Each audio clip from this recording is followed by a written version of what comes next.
Yes dear learner, आज की इस लेक्चर में हम स्टडी करेंगे कि पार्चुरेशन कैसे होता है, how parturition takes place, how a baby get expelled out after gestation period. तो हम इस चैप्टर में आज पार्चुरेशन को कंप्लीट करेंगे। First of all question arise, what is mean bye parturition. Parturition का मीन क्या होता है? Parturitions mean expelling out of the fully formed young baby after gestation period from the mother's uterus is known as parturition। तो parturition में किसी भी बच्चे का जन्म होता है, तो गेस्टेशन पीरियड यानी 9 मंथ कंप्लीट करने के बाद किस तरीके से एक बच्चे का जन्म होता है उसको हम पार्चुरेशन कहते हैं। इसके बाद में हम स्टडी करेंगे what is the mechanism by which parturition takes place, means parturition किस तरीके से होता है, हम वो मैकेनिज्म की स्टडी करेंगे। तो देखिए स्टूडेंट्स, वन बाय वन हम पढ़ेंगे किस तरीके से बच्चे का जन्म होता है। अब जानते हैं जैसे ही बच्चा अपना गेस्टेशन पीरियड कंप्लीट करता है, 9 मंथ कंप्लीट करता है, तो उसकी एड्रिनल ग्लैंड से एक हार्मोन निकलता है और वो हार्मोन डिफ्यूज़ हो जाता है मैटरनल ब्लड, यानी माँ का जो ब्लड है इस बेबी के अंदर। जैसे गेस्टेशन पीरियड पूरा हुआ तो इसके अंदर से एक हार्मोन निकलता है बच्चे के एड्रिनल ग्लैंड से, और हार्मोन निकल कर इस प्लेसेंटा के थ्रू जो यूटेरस है इसके साथ, इन ब्लड के साथ मिलकर मदर के अंदर एंट्री कर जाता है। उसके बाद में क्या होता है, मदर के अंदर से एक हार्मोन निकलता है जिसको बर्थ हार्मोन भी कहते हैं, मींस ऑक्सीटॉसिन हार्मोन निकलता है। तो ऑक्सीटॉसिन हार्मोन जो है मदर की पिट्यूटरी ग्लैंड से निकलता है, पिट्यूटरी ग्लैंड से। ये ऑक्सीटॉसिन फोर्सफुल कॉन्ट्रैक्शन करता है, जो एंडोमेट्रियम वॉल होगी, एंडोमेट्रियम वॉल पर फोर्सफुल कॉन्ट्रैक्शन करता है ऑक्सीटॉसिन हार्मोन, जिसकी वजह से पेन बनता है, दर्द बनता है। लेडीज़ के अंदर बच्चा देने के लिए दर्द बनता है, यानी फोर्सफुल कॉन्ट्रैक्शन जो होगा ऑक्सीटॉसिन की वजह से होगा। और ये जो फोर्सफुल कॉन्ट्रैक्शन होगा बच्चे को पुश्ड आउट करेगा, ये बच्चे को पुश्ड आउट बाहर की ओर, बार बार बाहर की ओर धकेलेगा। तो इस तरीके से सबसे पहले बच्चे का हेड फॉरमोस्ट, सबसे पहले बच्चे का हेड बाहर आता है।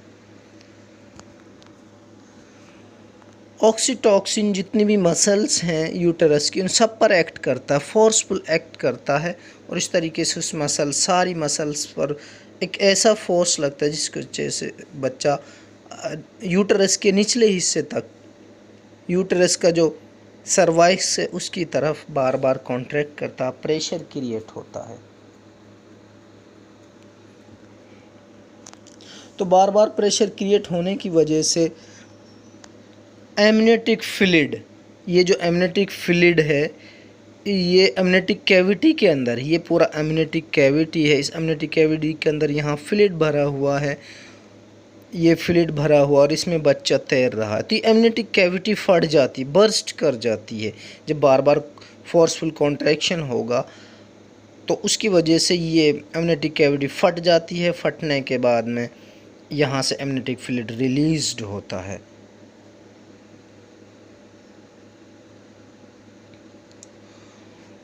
उसके बाद 10 मिनट से और 45 मिनट के बीच में, किसी फीमेल के अंदर 10 मिनट्स, किसी में 15 मिनट्स, किसी में 20, मैक्सिमम 45 मिनट्स ले सकता है।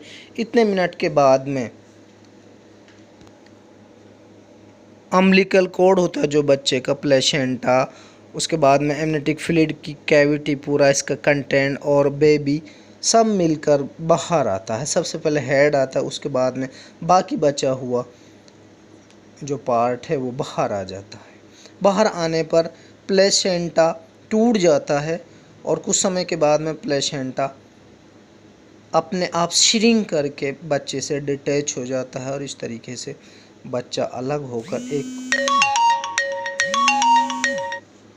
एक बच्चे को जन्म देता है। सो इस तरीके से 9 मंथ के बाद गेस्टेशन पीरियड पूरा होगा, उसके बाद में फोर्सफुल कॉन्ट्रैक्शन लगेगा ऑक्सीटॉक्सिन और एंजाइम रिलीज होने की वजह से, और जब बार बार फोर्स लगेगा तो उसकी वजह से एमनियोटिक फ्लूइड कैविटी फट जाएगी। फटने के बाद में 10 से 45 मिनट के बीच में ये बच्चा फोएटस कंप्लीट प्लेसेंटा और एमनियोटिक कैविटी का जो कंटेंट है वो सब मिलकर बाहर आता है। हेड सबसे पहले आता है। इस तरीके से एक बच्चे का जन्म होता है। तो इस तरीके से बच्चे का गेस्टेशन पीरियड के बाद जन्म लेना पार्चुरेशन कहलाता है। नाउ डियर लर्नर, इसके बाद में हम पढ़ेंगे हाउ पार्चुरेशन कंट्रोल्ड। पार्चुरेशन किस तरीके से कंट्रोल होगी। What are the hormones that involved in parturition? Dear learner, आपको बताया जाता है बेसिकली 2 हार्मोन्स हैं जो पार्चुरेशन को कंट्रोल करते हैं, जो पार्चुरेशन में इन्वॉल्व होते हैं। मेन जो हार्मोन है वो ऑक्सीटॉक्सिन है। सेकंड जो हार्मोन है वो रिलैक्सिन हार्मोन है। ऑक्सीटॉक्सिन जैसे कि हमने आपको बताया है ये फोर्सफुल कॉन्ट्रैक्शन क्रिएट करता है। यूट्रस की जो एंडोमेट्रियम वॉल है उस पर फोर्सफुल कॉन्ट्रैक्शन करता है और बच्चे को धक्का मारता है डिलीवरी के लिए। नेक्स्ट जो हार्मोन है वो रिलैक्सिन हार्मोन है। Relaxin hormone widening of pelvis, जो फीमेल की रिलैक्सिन हार्मोन जो सर्वाइक्स होता है, सर्वाइक्स के बाद वेजाइना होती है, उसका जो वे है रास्ता है उसको वाइडन करता, चौड़ा करता ताकि बच्चा इजीली आसानी से जन्म ले सके। जो एब्डोमिनल कैविटी है उसके बाद में जो फीमेल रिप्रोडक्टिव पार्ट्स है उसकी जितनी भी मसल्स हैं, जैसे यूटेरस की मसल है, वेजाइना की मसल है, सब वाइडन हो जाती हैं ताकि बच्चे को जन्म दिया जा सके। तो इस वाइडनिंग में रिलैक्सिन हार्मोन हेल्प करता है और बच्चा इजीली जन्म लेता है। डियर स्टूडेंट्स, नेक्स्ट टॉपिक है lactation. How lactation takes place. What is mean by lactation. आप जानते हैं जैसे ही बच्चा जन्म लेता है तो उसके बाद में मदर से मिल्क निकलता है, जिसको हम लैक्टेशन, जिस प्रक्रिया के द्वारा बच्चे को फर्स्ट मिल्क इजेक्ट होता है उस प्रक्रिया को हम लैक्टेशन कहते हैं। Means the process of synthesis, secretion and ejection of milk is known as lactation. इसके बाद में हम स्टडी करेंगे किस पीरियड से दूध बनने की प्रक्रिया स्टार्ट हो जाती है। डियर स्टूडेंट, जैसे ही प्रेगनेंसी होती है तो लैक्टेशन की प्रक्रिया स्टार्ट हो जाती है, परंतु मिल्क फ्री फ्लो नहीं करता। जैसे ही बच्चा जन्म लेता है तो जन्म लेने के तुरंत बाद ही मिल्क फ्री फ्लो करना स्टार्ट कर देता है और वो मिल्क तब तक इजेक्ट करता है जब तक चाइल्ड उसको कंटिन्यू पीता रहता है।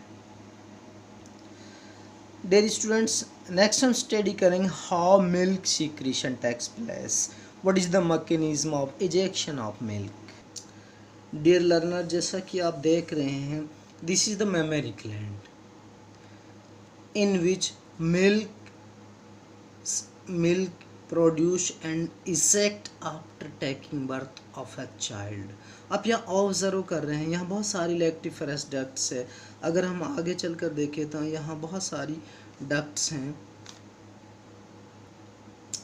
यहाँ आप देख रहे हैं एल्वियोलाई ग्लैंड्स हैं। ये टिप जो होती है ये बहुत सारे लोब्यूल्स बने हुए हैं। जब ये लोब्यूल्स बहुत सारे आगे चलकर एक लैक्टिफेरस साइनस यानी एक नस के रूप में बनाते हैं, जिस लैक्टिफेरस डक्ट्स आप देख रहे हैं। जितना भी मिल्क बन रहा है लोब्यूलाइल्स के अंदर, यहाँ जो मिल्क प्रोड्यूस हो रहा है वो प्रोड्यूस होने के बाद में आगे चलकर ये वेसल्स बनती है, लैक्टिफेरस डक्ट्स कहते हैं। उनके थ्रू लास्ट जो ओपनिंग होती है वो निपल होता है, यहाँ से मिल्क इजेक्ट होता है।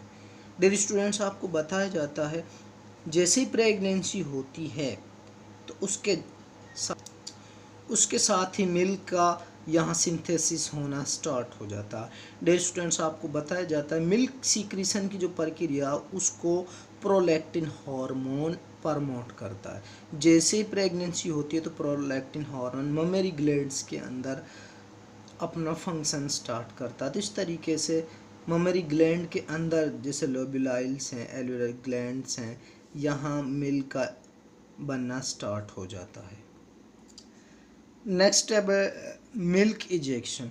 डियर स्टूडेंट, जैसे ही एक बच्चा जन्म लेता है तो मिल्क किस तरीके से इजेक्ट होना स्टार्ट होता है। देखिए, जैसे ही बच्चा जन्म लेता है तो जो ऑक्सीटोसिन हार्मोन है वो ममेरी ग्लैंड्स पर एक्ट करता है, बहुत स्ट्रांगली एक्ट करता है, जिसकी वजह से ममेरी ग्लैंड्स के अंदर से, लैक्टिफरस डक्ट्स के अंदर से मिल्क निकलना, ऑटोमेटिक मिल्क निकलना स्टार्ट हो जाता है।